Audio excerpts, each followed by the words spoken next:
Et de retour parmi vous pour parler de notre sujet principal qui est celui des mosquées incontournables au Caire à voir absolument durant votre visite en Égypte ou même lors de vos sorties week-end avec vos amis ou en famille. Nous a rejoint par téléphone Monsieur Hazem Badawi, expert en tourisme et chercheur en histoire égyptienne. Bonjour. Bonjour madame, bonjour, joyeux ramadan. Merci beaucoup. Alors, avant de parler justement de ces mosquées incontournables du Caire, je souhaiterais revenir sur le sujet que nous venons de diffuser, celui de l'inauguration par le président Abdel Fattah el-Sisi du Centre culturel islamique de la nouvelle capitale administrative. De quoi s'agit-il ? Alors tout d'abord, si on parle d'une nouvelle capitale, vous savez bien que le gouvernement donne toute l'intention qui sera un endroit pour d'abord aspirer toute la densité du Caire et qui soit aussi un centre attractif, pas juste pour tous les domaines économiques, surtout la nouvelle capitale est située pas loin des canaux commercial, éducatif, touristique mondial pour l'avenir. Et ça vient l'importance d'inaugurer ce centre-là de l'art islamique ou de cet endroit-là dans ce mois férié des musulmans. Donc tous ces éléments-là jouent un rôle essentiel pour montrer que l'Égypte maintenant il est sur les bons rails pour le développement et le progrès après ce printemps arabe, comme vous le savez, parmi tous les pays arabes qui nous entourent. Voilà. Oui. Monsieur Hazem Badawi, de retour à notre sujet, notre débat. On parle des mosquées les plus marquantes de l'histoire islamique, surtout au Caire. Alors, si vous pouvez nous parler des mosquées les plus belles et les plus marquantes de l'histoire égyptienne. Très bien. Alors, à vrai dire, pour parler des mosquées les plus marquantes ou les plus belles, ça c'est un peu difficile parce que vous savez que l'Égypte est le berceau de la civilisation. Depuis la nuit des temps, elle a témoigné d'abord depuis 641 après Jésus-Christ, quand Amr ibn al-As il a conquis l'Égypte, oui. Le plus ancien musée, ensuite la mosquée de Tolone, jusqu'à l'arrivée des Fatimides à la fin du Xe siècle.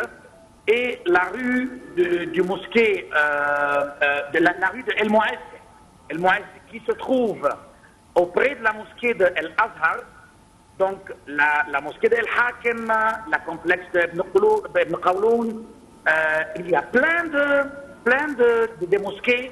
Vraiment, si on part de la rue El Mouez et on fait une balade là-bas depuis l'est jusqu'à l'ouest, là où il y a les 4 portes du Caire, la porte d'El Foutour, porte de Zouela, il y a des magnifiques mosquées qui témoignent différentes périodes. La période soi-disant sunnite, ensuite aux Abbasides, Fatimides, jusqu'à présent, oui. Le centre, le souk de Khan el-Khalili, dans toutes les agences de voyage et chez tout le monde, c'est un cible ou comme un endroit, je ne vais pas dire pèlerinage, parce que nous sommes dans un mois férié maintenant pour les musulmans, le mois de Ramadan, mais tous les touristes, quand ils viennent, ils aiment visiter Khan el-Khalili, là où il y a plein de mosquées, El Hussein, et c'est un endroit au niveau de la période Mamelouk. C'est vraiment, vous voulez que j'indique la plus belle mosquée, c'est très compliqué, oui. Parce que c'est plein de belles choses et plein de bonnes mosquées partout, vous voyez. Alors c'est vrai que, comme vous le dites, le Caire était quand même surnommé à un moment donné la ville aux 1000 minarets. La preuve que énormément de mosquées ont été construites dans la ville du Caire et que effectivement beaucoup d'entre elles se distinguent d'autres. Nous, on a fait un top 6 des mosquées emblématiques avec à leur tête la mosquée du sultan Hassan. Pouvez-vous nous en parler? Oui, bien sûr. La mosquée du sultan Hassan même, il s'appelle l'école du sultan Hassan parce qu'il montre à cette époque à quel point c'était la tolérance de l'islam, là où il y a les 4 écoles coraniques du Malikite, Shafi'ite, etc. Et cette école-là, il était nominé dans le livre d'histoire qu'il y a un historien qui a dit, comme l'Égypte pharaonique est fière d'avoir la pyramide de Khéops, l'Égypte islamique doit être fière d'avoir une mosquée comme celle de Sultan Hassan, surtout même lorsque les Français sont venus, lors de l'expédition française, avec Napoléon Bonaparte, entre 1798 jusqu'à 1801, ils ont écrit dans la livre qui s'appelle La description de l'Égypte, ils ont décrit la mosquée ou l'école de Sultan Hassan en détail et ils ont décrit les stalactites, ils ont donné comme des nids d'abeilles. C'est vraiment une mosquée remarquable et il était la plus grande mosquée dans tout le monde arabe avant la construction de la mosquée au Maroc qui était construite par le roi Hassan. Maintenant, il n'est plus il est la plus grande mosquée parce que car au Maroc, il est plus grand maintenant. Mais celle de Sultan Hassan, que vous venez de le dire, madame, il était la plus grande mosquée du monde islamique. Vous avez raison. Oui. Suite à deuxième place, nous avons marqué la mosquée Al-Azhar. Alors la mosquée Al-Azhar qui date depuis l'année 970. Exactement, ça s'était construit par les Fatimides quand ils sont venus, par Gohar el-Saqali. Ensuite, il était sans activité pendant un jusqu'à ce que Saladin l'a remis de nouveau en activité au XIIIe siècle. Oui. Voilà. Oui. Un petit peu plus ancienne, la mosquée Ibn Touloun également, qui fait partie des mosquées les plus emblématiques du Caire. Ibn Touloun, c'est la mosquée le plus conservée. Il était au 8e siècle après Jésus-Christ. Mais le plus ancien, c'est Amr ibn al-As. Mais à Qui était la cause des première. destructions d'incendie, voilà comme première, Ibn Touloun est le deuxième et il est maintenant le plus conservé de l'époque. Voilà, ça c'est Ibn Touloun, bien sûr, il est un bijou, surtout, il est entouré par aussi le musée de Geir Anderson. C'est un endroit vraiment très spirituel et qui n'est pas aussi loin, il est en centre-cœur islamique. Il n'est pas loin de la rue El Mouez et de l'Azhar aussi. Oui, quand on parle de la mosquée d'Ibn Touloun, on ne pas mentionner quand même son minaret tellement spécial. Bien sûr, qui est comme une horloge solaire, si vous voulez, c'est une minaret très très spéciale et aussi la fontaine au milieu, c'est une beauté, vraiment. Après cela, je pense, la mosquée de Muhammad Ali. Non, il y en a, tu en as cité une. Zahir Barkouk, je m'excuse. Ah oui, bien sûr, il y a El Zahir Barkouk, à l'époque des Mamelouks, bien sûr, et ça c'est El Zahir Barkouk, il y a El Zahir Bédar, il y a El Saleh Salah, comme je dis, il y en a tant de mosquées, vous savez, c'est difficile de voir... C'est à rue El Mouez, si je ne me trompe pas, n'est-ce pas? Voilà, oui, c'est ça, la rue El Mouez, là, il est plein de Saleh Salah, comme je viens de dire, il y a l'Akmar, il y a oui. Alors, on va passer directement à la mosquée Rifaï pour ne pas perdre du temps, qui est une des plus emblématiques mosquées du Caire. Et c'est vrai qu'elle est impressionnante de par sa taille, de par son histoire, et surtout qu'il y a des festivités populaires qui se font chaque année. Bien sûr, le Rifaï aussi, on ne peut pas... Il a une valeur historique parce que toute la famille Mohamed Ali, même le roi Farouk, le dernier roi, il était enterré là-bas, et aussi le Shah d'Iran. Donc il occupe une place déjà spirituelle, politique très très importante, et il est face au sultan Hassan, le Rifaï, vous savez.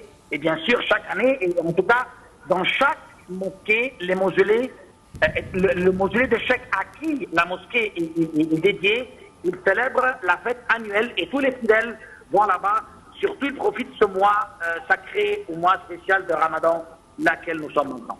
Voilà. C'est vrai qu'on voit régulièrement la famille du Shah, justement, venir visiter cette mosquée pour rendre hommage au Shah.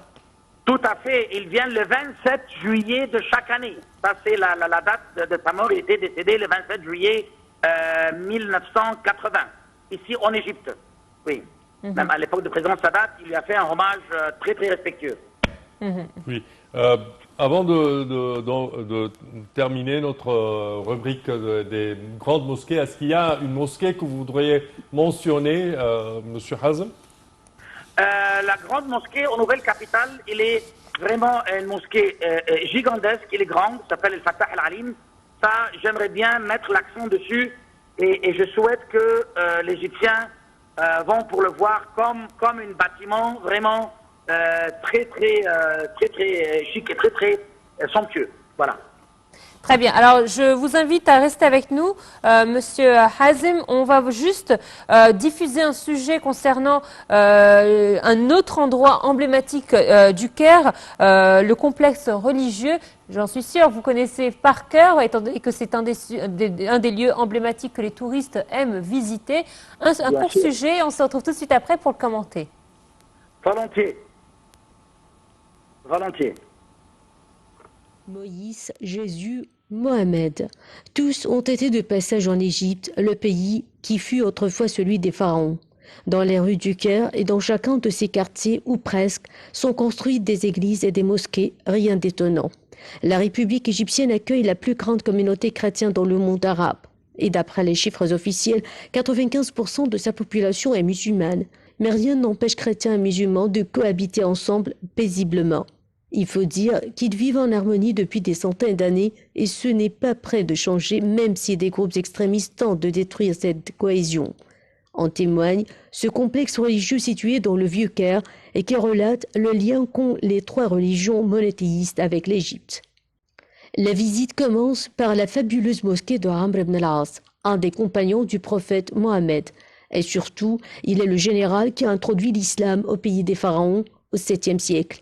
Elle a été construite en 642. Sa particularité est qu'il est le premier édifice musulman à être construit dans le continent africain. À l'époque, sa toiture était couverte de palmes, ses piliers étaient des troncs de palmiers et son sol était recouvert de terre crue. Depuis, elle a été rénovée à 8 reprises. Aujourd'hui, on retrouve à travers le bâtiment différents éléments issus de plusieurs époques distinctes. Ce lieu témoigne de la présence des musulmans depuis bien longtemps. Et c'est une mine d'or pour les passionnés d'histoire, car il révèle l'existence de plusieurs dynasties à travers les matériaux utilisés en fonction des ères. À quelques pas de la mosquée, après avoir franchi le barrage des forces armées, on observe un ensemble d'églises. Toutes sont historiques. Il y a celle qu'on nomme Saint-Serge ou Abou Serga en hommage à un soldat égyptien du même nom. Selon l'histoire, Jésus et sa mère, la Vierge Marie, auraient résidé au sein de cet édifice lorsqu'ils ont fui la persécution du roi Hérode. À cette occasion, chaque 1er juin, date de l'entrée de la Sainte Famille en Égypte, les Coptes se rendent à cette église pour assister à une messe en leur honneur. À l'intérieur, on peut même voir le puits dans lequel ils auraient bu et la crypte dans laquelle ils ont vécu. On découvre également dans ce complexe la fameuse église suspendue connue également sous l'appellation Sainte-Marie. Elle a été construite sur les ruines de la forteresse romaine de Babylone d'Égypte entre le 5e et le 6e siècle. On y retrouve pas moins de 110 icônes différentes. Elle a été restaurée à plusieurs reprises, la dernière est toute récente. Les travaux débutés en 1998 ont été achevés en 2014 après 16 ans de dur labeur. La rénovation a coûté plus de 5 millions d'euros à l'État. Pour l'ancien Premier ministre Ibrahim Mahlab, c'était une nécessité. L'église suspendue est un monument cher non seulement pour les Coptes, mais aussi pour tous les Égyptiens. Au détour d'une ruelle du complexe, un grand portail interpelle l'œil du visiteur. C'est celui de la synagogue Ben Ezra. Son architecture est unique. Un mélange de style chrétien, d'arabesque islamique et d'ornements juifs. Selon le guide, la fille du pharaon aurait recueilli Moïse dans un puits près du bâtiment religieux. Le prophète aurait grandi dans ce même lieu. Ce temple témoigne de la présence de la communauté juive dans le pays. Cette synagogue serait la plus ancienne du monde. Elle a été édifiée sous le règne du roi babylonien Nabuchodonosor. Aujourd'hui, les fidèles ont quitté le pays au Caire. Il ne reste plus que 2 lieux de culte juifs, dont celui de Ben Azra. Alors, M. Hazem avec nous toujours. Quand on parle de ce complexe des religions, à commencer certainement par la mosquée de Amr ibn al-As, la première mosquée en Égypte et en Afrique. Bien sûr, ce n'étaient pas les musulmans qui étaient les premiers à atterrir ou être acquis dans cet endroit-là, parce que au niveau de la géographie, ce quartier du Caire-là, il se trouve à l'est. Donc, depuis l'époque des anciens Égyptiens, la plupart des invasions qui ont venu du côté de l'est de l'Égypte, ils sont venus arriver à cet endroit-là. C'est comme le début ou comme la frontière du Caire. D'abord, dans le reportage, ils ont parlé de l'église de Saint-Serge, il y a la crypte, là où la Sainte Famille, quand elle a fait la fuite de Bethléem ou de Nazareth, selon la tradition, qu'ils ont fait la fuite en Égypte, ils ont passé 3 mois dans cette crypte-là, hein, là où il y a l'église de Saint-Serge. Notamment l'église suspendue, qui était construite sur les ruines du forteresse de Babylone, comme aussi on a dit, c'est un lieu vraiment très saint. Lorsque les musulmans sont venus, à l'époque d'Amr ibn al-As, 641 après Jésus-Christ, ils ont aussi, c'est un premier endroit qui leur a rencontré en Égypte, et ils ont installé leur tente, et le mot tente, en arabe, elle s'appelle Fostat, et il y avait plusieurs tentes, alors il s'appelait El Fasatit, c'est pour ça que le quartier s'appelle El Fostat. Même dans les guides bleus et routards, c'est écrit les églises et la mosquée d'Amr ibn al-As se trouvent dans le quartier El Fostat. Le mot Fostat, ça veut dire tente, comme la tente du désert. Voilà. Donc c'est un lieu vraiment très très saint, et il est un mélange, comme aussi ils ont mentionné dans le reportage, il y a les synagogues de Ben Ezra, car les Juifs, ils étaient en Égypte déjà au-delà des millénaires avant que le christianisme apparaisse dans le monde. Donc l'Égypte est d'origine ancien égyptien, comme on dit faux, pharaonique, mais ça c'est une erreur connue, on dit pharaonique parce que le mot pharaon c'est un titre royal. Alors l'Égypte pharaonique était là, ensuite les Juifs, ensuite les chrétiens, ensuite les musulmans, et l'Égypte finalement est un pays cosmopolitain, c'est le berceau de la civilisation, juifs, chrétiens, musulmans, tout le monde, c'est un pays d'accueil de tout le monde, et ça c'est l'esprit ou le perspective de l'Égypte depuis la nuit des temps. Voilà.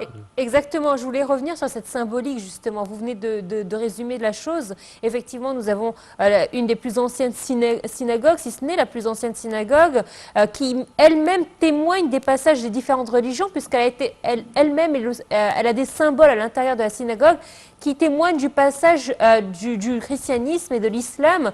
Donc une synagogue particulière, unique en son genre dans le monde entier. Et c'est vrai que c'est un lieu où les 3 religions monothéistes se sont rencontrées en laissant une trace importante. La synagogue de par son histoire, les églises avec le passage de la Sainte Famille, la mosquée qui est la première mosquée d'Égypte et d'Afrique. Donc il y a un symbolique sur le monothéisme, sur la croyance, sur cette paix qu'il y a entre les différentes religions, qui est magnifique et unique en son genre. Vous avez raison, mais j'aimerais bien mettre l'accent, si on peut utiliser le mot la tolérance, si vous voulez.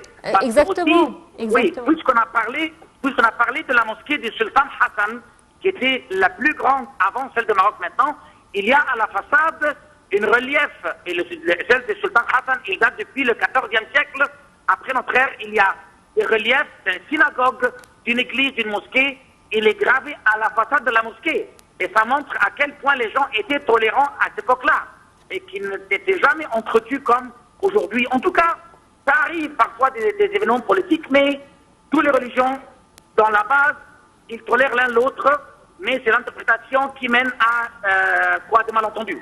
Mais voilà, donc comme vous dites, les synagogues de Ben Ezra, c'est pas juste une synagogue, il y a en Égypte plus que 20 synagogues, et si vous vous souvenez, les dernières 3 ans, l'État et le président Sisi a dit qu'il a déjà commencé à restaurer les synagogues juives, et il a inauguré il y a 1 an les synagogues d'Alexandrie, qui se trouvent à la rue de Saad Zarloul. C'est sur le sujet, voilà. C'est vrai, c'est vrai. Et là, encore une fois, ça montre effectivement la tolérance qui existe en Égypte, les différentes étapes historiques de l'Égypte qui a quand même marqué un petit peu les esprits. C'est vrai que l'Égypte, de par son histoire, a connu énormément de civilisations et aucune n'a été, enfin, le peuple égyptien n'a pas été affecté, non, il s'est adapté à chaque civilisation, et je pense que c'est ce qui fait sa richesse aujourd'hui. Exactement, madame, exactement. Et je dis toujours, les religions sont venues dans le monde pour mettre l'ordre dans le chaos, et cette déviation humaine. Jamais une religion peut taper ou foutre un chaos. Voilà. Monsieur Hazem, merci à vous d'avoir été des nôtres. Je rappelle que Monsieur Hazem Badawi est expert en tourisme et chercheur en histoire égyptienne. Merci à vous. Allez, une courte pause, on se retrouve tout de suite après.